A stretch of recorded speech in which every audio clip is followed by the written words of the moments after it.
அஸ்ஸலாமு அலைக்கும். எல்லாத்துக்கும் வணக்கம். பிஸ்மில்லா, வாங்க சாப்பிட்லாம். இன்றைக்கி வந்து கறியும் சுரக்காயும் போட்டு குழம்பு வச்சுருக்கிறேன். அப்புறம் இங்கே வந்து கறி வறுத்து வச்சுருக்கிறேன். இங்கே வெங்காயம் நறுக்கி வச்சுருக்கிறேன். இங்கே 2 குபூஸ் வாங்கி வச்சுருக்கிறேன். வாங்க பிஸ்மில்லா.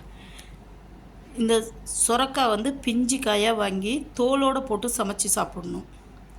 அப்போ தான் வந்து அதோட சத்தெல்லாம் நமக்கு அப்படியே கிடைக்கும். எல்லாம் என்ன பண்ணுறாங்க, தோலை சீவிடுறாங்க. அந்த தோலில் தான் நமக்கு தேவையான நீர் சத்து உள்ள இது அதில் தான் இருக்குது. சுண்ணாம்பு சத்து முதல் கொண்டு அந்த தோலில் தான் இருக்குது. அதனால் இனி சுரக்காய் வாங்கினீங்கன்னா தோலை சீவாதீங்க. தோலை சீவாமல் அப்படியே சாம்பார் வைக்கலாம், கூட்டு வைக்கலாம், பொரியல் பண்ணலாம். இந்த மாதிரி கறி கூட போட்டு ஆக்கி சாப்பிட்டு பாருங்கள். இது எனக்கு ரொம்ப பிடிக்கும், கறியும் சுரக்காயும் போட்டு ஆக்கிறது.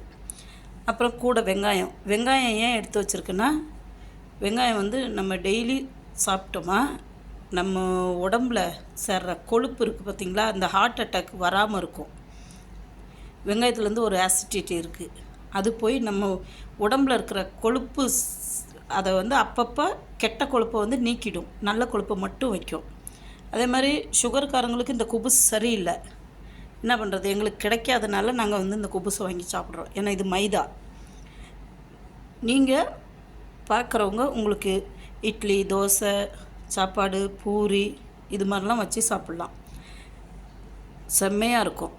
நீங்களும் இதே மாதிரி செஞ்சு சாப்பிட்டு பாருங்கள்.